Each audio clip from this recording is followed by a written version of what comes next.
और संतों की कृपा से जीवन में कितना परिवर्तन आता है व्यास जी, इसका मैं आपको कोई प्रमाण नहीं दूंगा। मैं आपको कोई किसी और दूसरे की कहानी नहीं सुनाऊंगा, मैं तो अपनी कथा कहता हूं। व्यास जी बोले आप क्यों? बोले हां, कि अहम पुरातीत भवे भवम मुने दास्यास्तु कस्याश्चन वेदवादिनाम। मैं पूर्व जन्म में एक दासी का पुत्र था महाराज। मेरी मां अनपढ़, बड़ी अशिक्षित, बड़ी सीधी सादी, लेकिन परिस्थिति यह बन गई महात्मा जी, व्यास जी, कि मेरा जन्म हुआ, मेरे पिताजी मर गए। अब लो, एक तो अनपढ़ माता, उसका में इकलौता बेटा, इधर बेटे के जन्म की खुशी, उधर पति के मरने का दुख। मेरी मां क्या करती? मुझे पाला। उसको लगा कि समाज में बड़ी विकृति है, पता नहीं लोगों का कैसा भाव रहे। मैं जब 6-7 महीने का हुआ होऊंगा, थोड़ा बड़ा हो रहा था, मुझे गोद में लेकर मेरी मां ऋषियों की चरण में चली गई। ये सभी ऋषि सदगृहस्थ ऋषि थे, बड़े वेदवादी ऋषि। दस्यासु कश्याश्चन वेदवादी नाम। उन वेदवादी ऋषियों के आश्रम पर मेरी मां मुझे गोद में लेकर के गई। ऋषियों ने पूछा, कहो बेटा। बोले बाबा, पति रहे नहीं, नन्हा सा बालक है, समाज से डर लगता है, बस आप जो सेवा बताएंगे मैं सेवा करती रहूंगी, मुझे तो 2 वक्त का प्रसाद चाहिए। संतों की आंखों में आंसू आ गए। बेटी अंदर जाओ, हमारी धर्मपत्नी है, हमारे बाल गोपाल हैं। अब उन ऋषि पत्नियों से तुम पूछ लो, जो सेवा तुम्हें मिले वो सेवा करके तुम सानंद आश्रम में रह सकती हो बेटी। क्योंकि आश्रम का मतलब क्या है? जैसे आपने देखा हो, कभी लोग धूप में चल रहे हैं, बड़ी तेज धूप है, नीचे से पैर जल रहे हैं, ऊपर से सिर जल रहा है, पसीने पसीने हो रहे हैं। आपको दिखाई दिया दूर कोई बहुत बड़ा वटवृक्ष है, उसकी बड़ी दूर दूर तक छाया है, उसके नीचे आप जैसे पहुंचे और पहुंचते ही आपने कहा आहा, श्रम गया, परिश्रम गया। तो आह श्रमः गतः, जहां जाने पर श्रम चला जाए, आनंद की अनुभूति हो जाए, उसी को आश्रम कहते हैं। बोलो जय श्री कृष्ण। संसार का कोई भी श्रम, संसार का कोई भी ताप जहां अपना प्रभाव न दिखा पाए, उसको आश्रम कहा जाता है। मेरी माता को उन ऋषि पत्नियों ने गौ सेवा दे दी। बेटी तुम यहां गौ सेवा करो, गौ माता का दूध दोहना, गाय को चारा देना, ये सब सेवा करो और आनंद से रहो। प्यार से बोलो जय श्री कृष्ण। मैं भी धीरे धीरे बड़ा हो रहा था, माता का हाथ बटाने लगा। अब मैं बड़ा क्या, मैं तो किशोर होने लगा। ऋषियों ने मेरा नाम रामदास रख दिया है, कोई दास रख दिया। मुझे मन में बड़ी प्रसन्नता होती थी। एक बार वहां और ब्रह्मवादी ऋषि सत्संग के लिए पधारे। आपने देखा होगा चातुर्मास में, बरसात के 4 महीनों में संत लोग एक जगह बैठ के सत्संग करते हैं। अब वो ऋषि लोग जो आए थे, परम मनीषी संत विद्वान, मैं उनकी सेवा भी करने लगा। मुझे बड़ा प्यार करने लगे, बड़ा दुलार करने लगे, उनका आशीर्वाद मिलने लगा। संतों का आशीर्वाद मिले तो भगवंत आशीर्वाद तुम्हें खोजने की जरूरत नहीं है, वो ऑटोमेटिक आएगा। बोलो जय श्री कृष्ण। अब मुझे ऐसा लगने लगा कि कथा सुनते सुनते सुनते सुनते मुझे लगा कि संसार तो सपना है, दुनिया तो सपना है। कि कथा से जीवन में परिवर्तन आ गया और मैं उन संतों के चरण दबाता, उनके पत्तल पे जो शीत प्रसादी बचती। मुझे याद है मैं जब छोटा था ना, एक बार सुदामा कुटी में कथा की मैंने। ये बातें आज से 26 वर्ष पहले। सुदामा कुटी में एक संत थे, टाट बाबा, अब हैं कि नहीं मालूम नहीं। वो संत अपने चरणों में बीछियां पहनते थे, संतों में घुंघरू पहनते थे, इतनी लंबी दाढ़ी और टाट पहनते थे। मुझसे बोले मुझे कथा सुननी है। मैंने कहा बाबा सुनाएंगे। तो वहां कथा हुई। अब कथा महाराज वो मैंने उनसे पूछने, बाबा तुम्हारी लंबी लंबी दाढ़ी है, बीछियां काय को पहनो, चूड़ी काय को पहनो? तो संत बोले नहीं।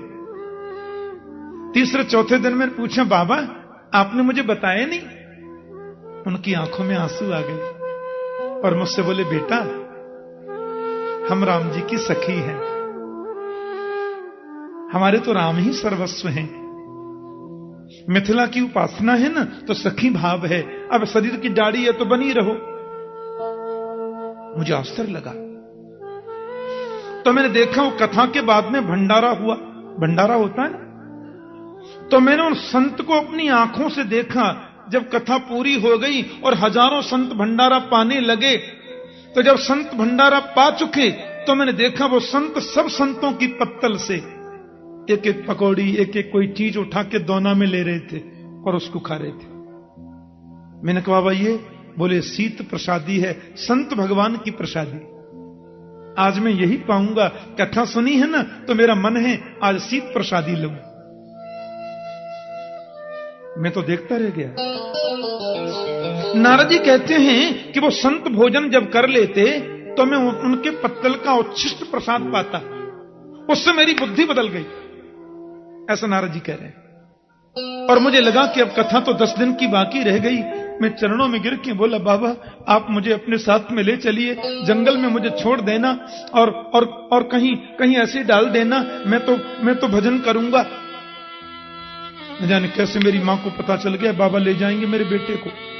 हाँ, मां रोकर बोली, बाबा मेरे पुत्र को ले मत जाना, मेरे बुढ़ापे की लाकड़ी यही है, मेरा जीवन में इसी के सहारे जी लूंगी। अब संत बड़ी दुविधा में पड़ गए बेचारे। बेटा कहते हैं मुझे छोड़ नहीं जाना, मां कहती है इसको ले नहीं जाना। बेटा कहता छोड़ गए तो मैं मर जाऊंगा, मां कहती ले गए तो मैं मर जाऊंगा। हे भगवान, संत बोले क्या करें? तो नारद जी कहते हैं सब संतों ने मुझे पास में बुलाया। बोले वत्स जिद नहीं करते। हाँ तुम जानते हो माता प्रथम गुरु होती है, अपनी मां की सेवा करो। ये मां बहुत भोली है, इसकी सेवा से तुम्हें परम आनंद मिलेगा। रही आध्यात्मिक जगत की बात, तो हम तुम्हें प्रभु से मिलने का मंत्र देखने जाते हैं, और माताजी के शरीर का जब अंत हो जाए तो तुम स्वतंत्र हो बन जाने के लिए। अभी तो तुम मन को ही बन बनाओ। नारद जी कहते हैं वो जाने लगे तो मैंने उनके चरणों में प्रणाम करके पूछा, कुछ दे जाओ महाराज। तो संतों ने मुझे आशीर्वादात्मक मंत्र दिया। इसको बोलते हैं वासुदेव गायत्री। जैसे गायत्री मंत्र होता है ना, गायत्री मंत्र माइक पे बोलना मना है, इसलिए आपने देखा होगा कि पंडित जी लोग जब यज्ञ कराते हैं तो पूरे मंत्र वो जोर जोर से बोलते हैं, पर गायत्री मंत्र बोलने का टाइम जब आता है तो पंडित जी जो हैं वो मंत्र बोलते हैं मन ही मन में, खाली स्वाहा बोलते हैं जोर से बस। वेद का सर्वोच्च मंत्र है ना गायत्री मंत्र, उसको गोपनीय रखा जाता है, गुप्त रखा जाता है। तो जैसे वो गायत्री मंत्र है, ऐसे ये वासुदेव गायत्री मंत्र है, इसको बोल सकते हैं सब जगह। वैसे बोलना तो ये पवित्र अवस्था में चाहिए, पर उस गायत्री मंत्र की तरह इसमें इतने कठिन नियम नहीं है। उन संतों ने मुझे मंत्र दे दिया, नमो भगवते तुभ्यं वासुदेवाय धीमहि प्रद्युम्नाय अनिरुद्धाय नमः संकर्षणाय च। सुंदर मंत्र दे दिया। वासुदेव गायत्री नाम है इसका। एक बात कह दूं, ओम नमो भगवते वासुदेवाय, इस मंत्र का कलयुग में कोई 48 लाख बार जाप करे तो भगवान उसको दर्शन देते हैं। देखो ऐसा संतों ने आदेश किया है, ग्रंथों में लिखा है। ओम नमो भगवते वासुदेवाय मंत्र का 48 लाख बार कोई जाप करे तो गोविंद उसको दर्शन देते हैं। पक्की बात है, कन्फर्म। एक माता जी बोली, मारो के जाप है, आपा तो कल से शुरू कर दे सिया। मैंने कहा क्या कहा माता?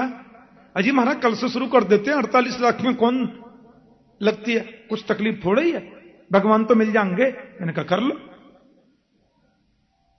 कब से कर रही हो? बोले कल से शुरू कर देंगे। हमने कहा पर दूसरा नियम तो आपने सुना ही नहीं। मैया बोली क्या?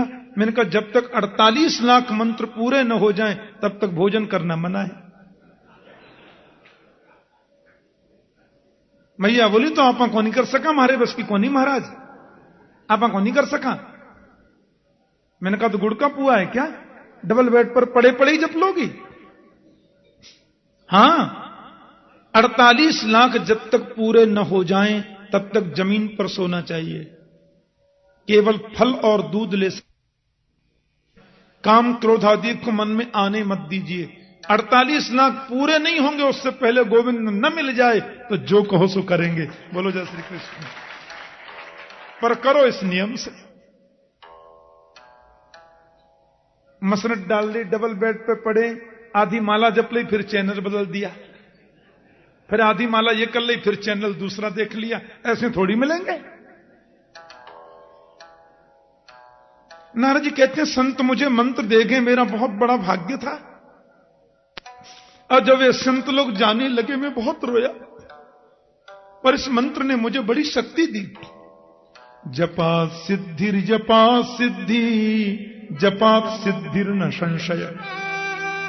मंत्र का जितना जाप करोगे ना, मंत्र तुम्हें अंदर की ताकत देगा।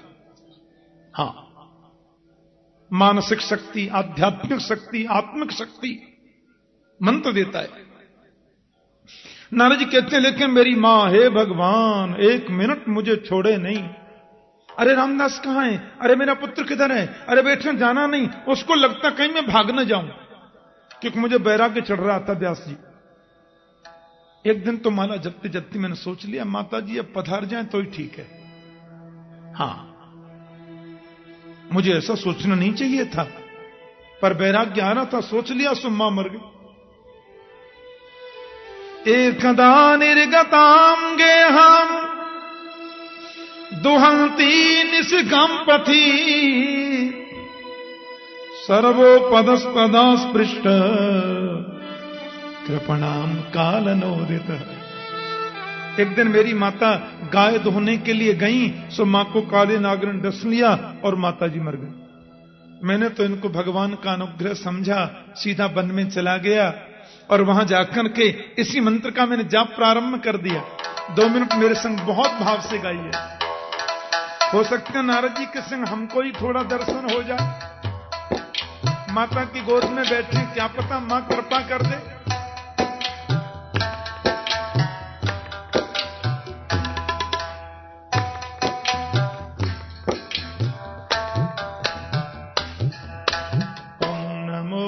भगवते वासुदेवाय, ओम नमो भगवते वासुदेवाय, ओम नमो भगवते वासुदेवाय, ओम नमो भगवते वासुदेवाय, जय जय ओम नमो भगवते वासुदेवाय, ओम नमो भगवते वासुदेवाय, वासुदेवाय, वासुदेवाय, वासुदेवाय, वासुदेवाय, वासुदेवाय, वासुदेवाय, ओम नमो भगवते वासुदेवाय, ओम नमो भगवते वासुदेवाय, जय जय ओम नमो भगवते वासुदेवाय,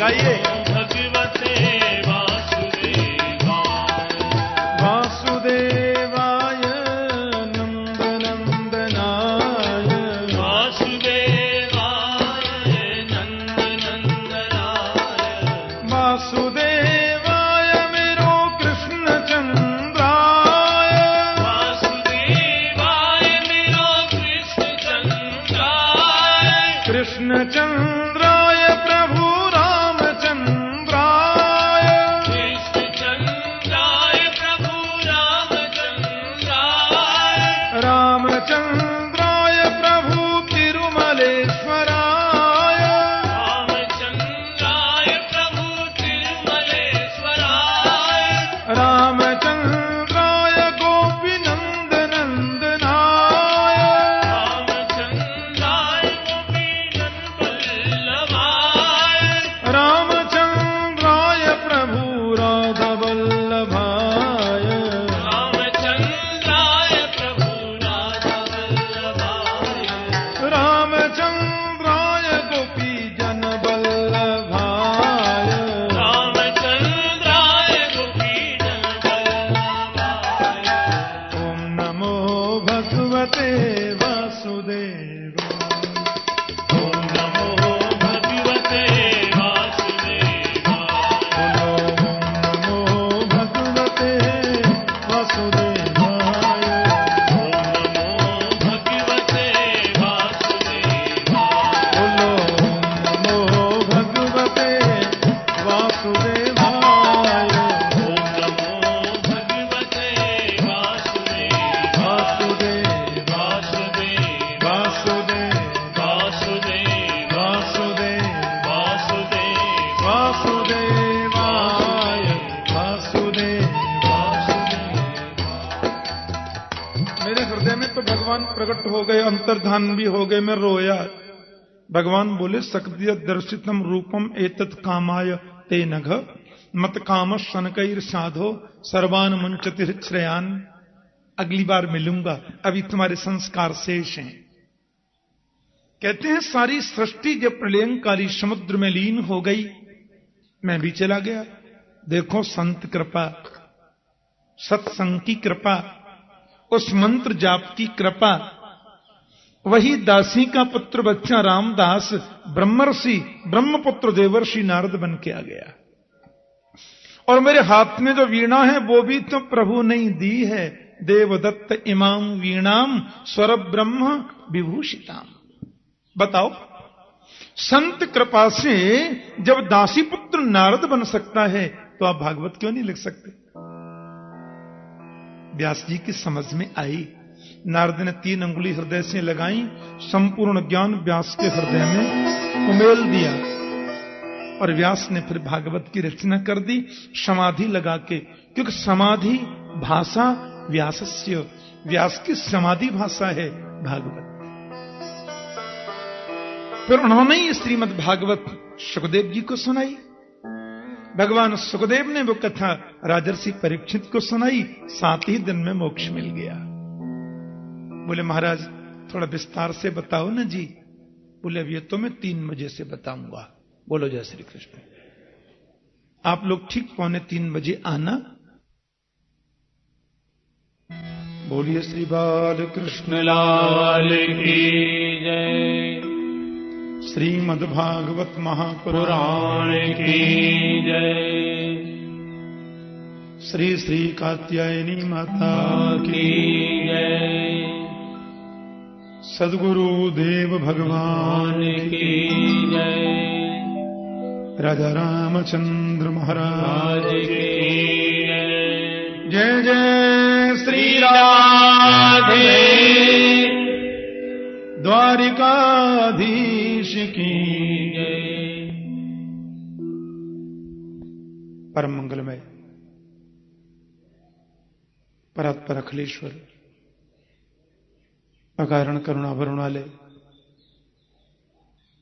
भक्त वांछा कल्पतरु तड़िद्युत विनिंदक पीताम्बरधारी श्री बालकृष्ण लाल की वांग्मयी प्रतिमूर्ति श्रीमद् भागवत महापुराण।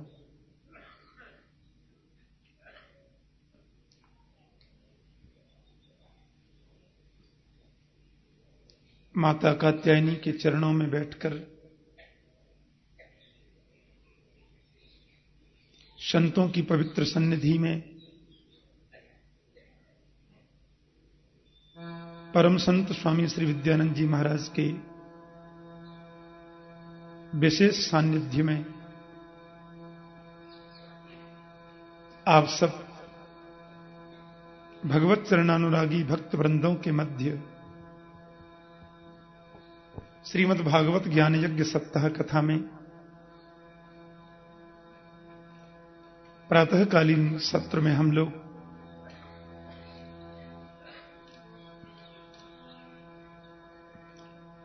व्यास चरित्र श्रवण कर रहे थे। नारद के आशीर्वाद और पूर्ण सहयोग से भागवत की पवित्र दिव्य संरचना हुई। शौनकादि ऋषियों की पवित्र मंडली विराजित है। व्यास आसन पर परम वंदनीय संत श्री सूत जी महाराज आसीन हैं। ऋषियों के पवित्र प्रश्नों के उत्तर में बता रहे हैं। महर्षि वेदव्यास जी ने भागवत को लिखा तो सही, समाधि भाषा व्यासस्य, लेकिन प्रश्न यह हुआ कि भागवत सुनाऊं किसे? कौन ऐसा महापुरुष अध्ययन करने का अधिकारी है? ऐसा कौन है?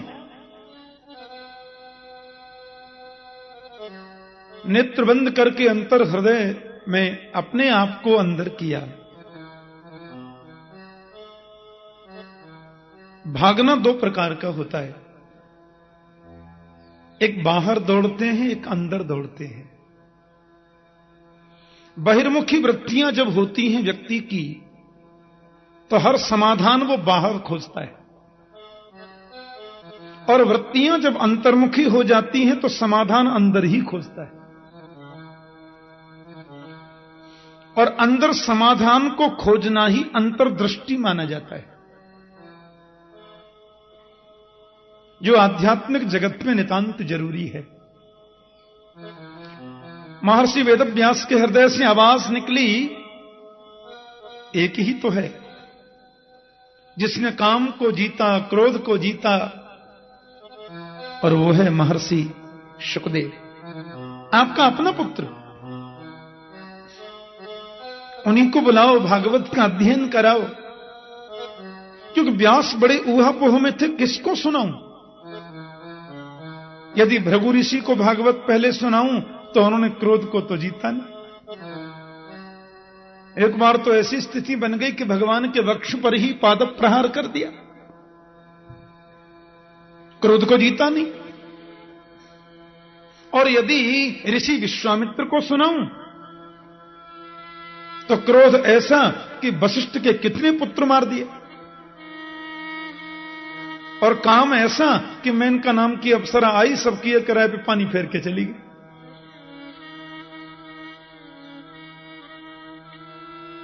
और सुखदेव को यदि बुलाया जाए, ठीक है उसने काम क्रोध को जीता है, पर वो तो निर्गुण ब्रह्म की समाधि में, ब्रह्म की समाधि में बैठा है, निर्विकार हो गया है मन।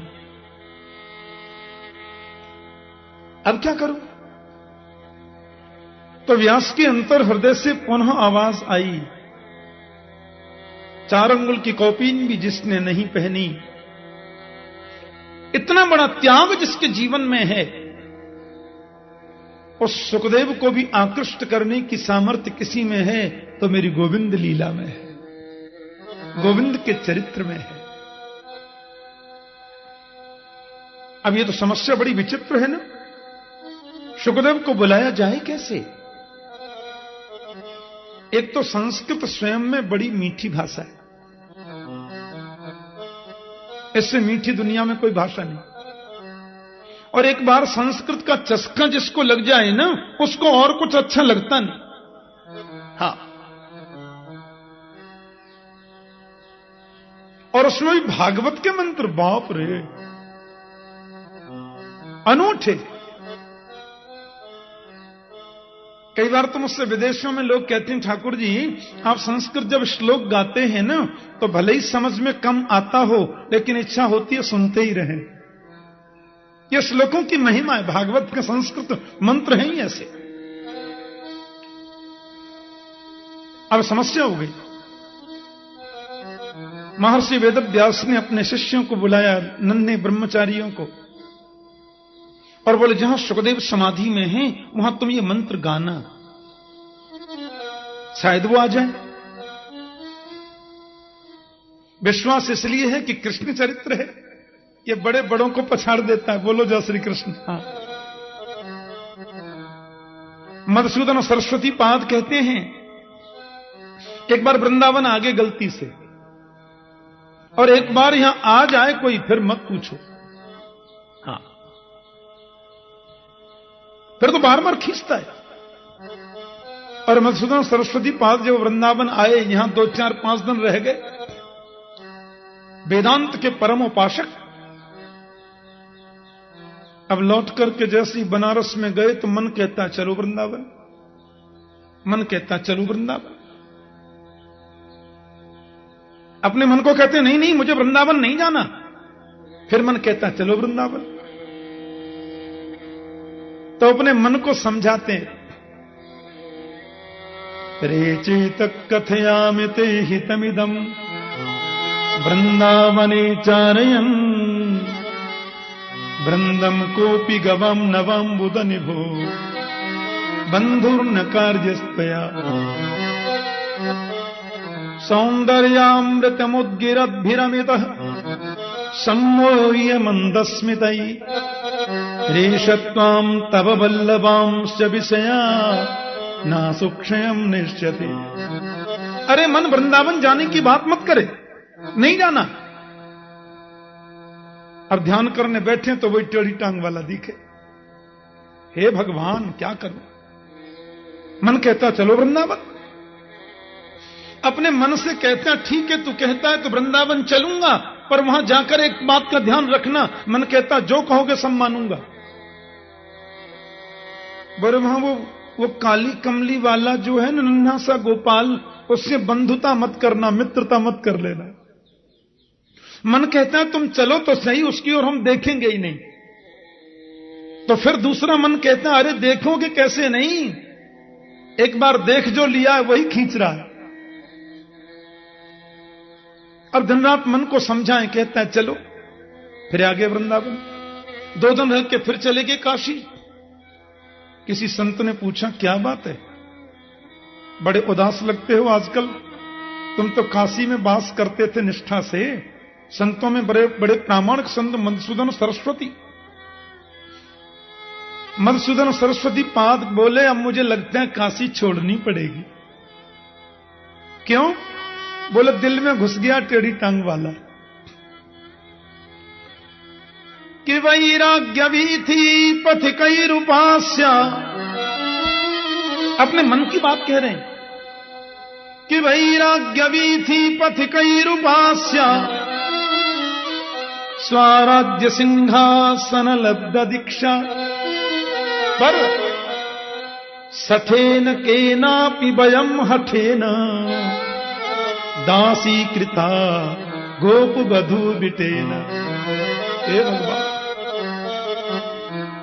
मधुसूदन सरस्वती संत से रोते हुए बोले मैं तो वैराग्य बीथी पथिकई रूपास्य, वैराग्य की बीथियों के पथिकों का उपासक था। स्वराज्य सिंहासन लब्ध दीक्षा अहम ब्रह्मास्मि तत्त्वमसि प्रज्ञानम ब्रह्म अयम आत्मा ब्रह्म, इसकी दीक्षा ले चुका था। पर क्या बताऊं, गलती से एक बार वृंदावन चला गया। अजी हुआ क्या, सठेन केनापि वयम हठेन। कैसा संबोधन किया गोपाल के लिए। उस गोप बधूटी के बालक ने, किसी सठ ने हठ पूर्वक मुझे ऐसा दास बना लिया कि अब मैं कहता हूं कृष्णात् परम किमपि तत्त्वमहं न जाने। उससे बड़ा भी कोई परम तत्व है जब मुझे नहीं मालूम। अब तो वही खींच रहा है।